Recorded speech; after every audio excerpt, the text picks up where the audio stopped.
дар мавҷ барномаи иттилоотии хабар.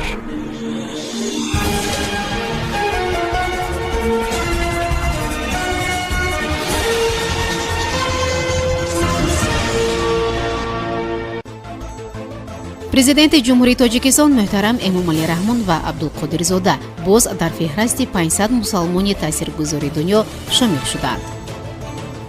шумораи бекорон дар тоҷикистон муайян шуд. қарзи барқи тоҷик ба $154 миллион расид.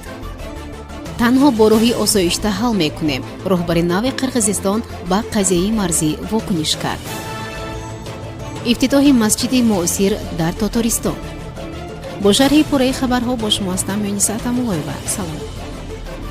пажӯҳишгоҳи исломии Умон исми президенти ҷумҳурии Тоҷикистон муҳтарам Эмомалӣ Раҳмон ва Саид Мукаррам Абдулқодирзода раиси шӯрои уламои маркази исломии Тоҷикистонро ба феҳрасти 500 мусулмони таъсиргузор барои соли 2021 шомил кардааст. рейтинги таъсиргузортарин мусалмонони ҷаҳон рӯзи гузашта нашр шуд ки президенти кишвар бори шашум шомили он гаштанд.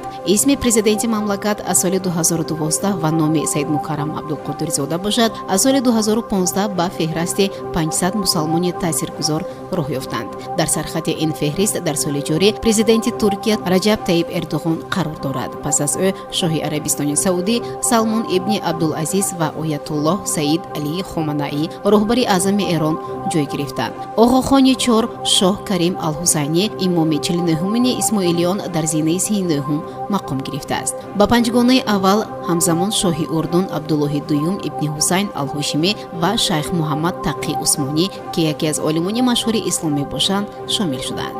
ба то 50 инчунин сарвазири Покистон Имрон Хон, валиаҳди Арабистони Саудӣ Муҳаммад бин Салмон, футболбози мисрии клуби англисии Ливерпул Муҳаммад Салоҳ ва ҳамзамон размикори шинохтаи доғистони Ҳабиб Нурмуҳаммедов шомил шуданд. ёдовар мешавем ки то 500 аз бонуфузтарин мусалмонони ҷаҳон сар аз соли 2009 ҳамасола нашр мешавад.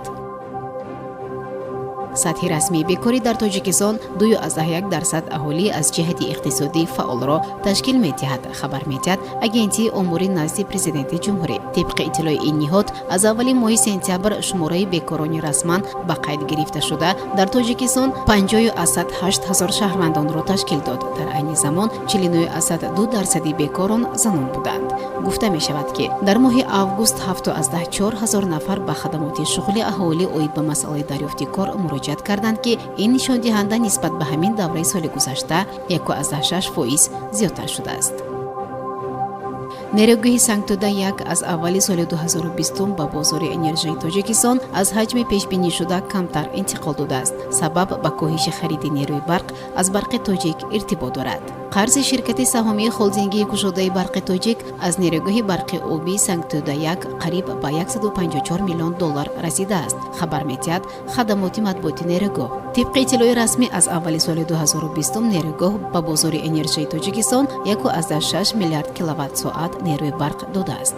ин нишондиҳанда нисбат ба ҳаҷми пешбинишуда 76,6 миллион киловатт-соат ва нисбат ба ҳамин давраи соли 2019 зиёда аз 114 миллион киловатт-соат камтар шудааст. хадамоти матбуоти нерӯгоҳ гуфтааст ки сатҳи миёнаи истифодаи иқтидорӣ насбшудаи нерӯгоҳи барқи обии сангтӯда 37,8%-ро ташкил додааст. иҷрокунандаи вазифаи президенти Қирғизистон Содир Ҷапаров дастур додааст ки ҳалли масоили марзӣ бо Тоҷикистон тезоинда шавад, хабар медиҳад дафтари матбуотии роҳбари кишвар. Ҷапаров рӯзи душанбе бо роҳбари хадамоти марзбонии кишвар Улуғбек Шаршеев мулоқот карда масоили ба эътидол овардани вазъро дар марзи давлатии Тоҷикистону Қирғизистон баррасӣ кардааст. Содир Ҷапаров таъкид кард ки бояд масоили мавҷудаи марзиро бо кишварҳои ҳамсоя ҳарчи бештар ҳал кард. ӯ таъкид кард ки ба наздикӣ бо сафари чандрӯза ба вилоятҳои Ботканд, Ӯш ва Ҷалилобод меравад, то дар ҷои қазия бо мушкилии мавҷуда ошно шавад, гуфтааст намояндаи котиботи роҳбари кишвар.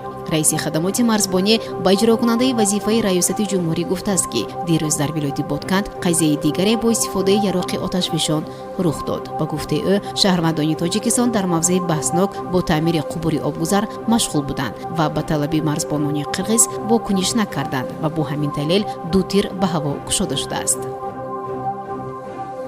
дар шаҳри набережнаи Челни масҷиди Чалияр бо меъмории ғайриоддии технологӣ кушода шуд.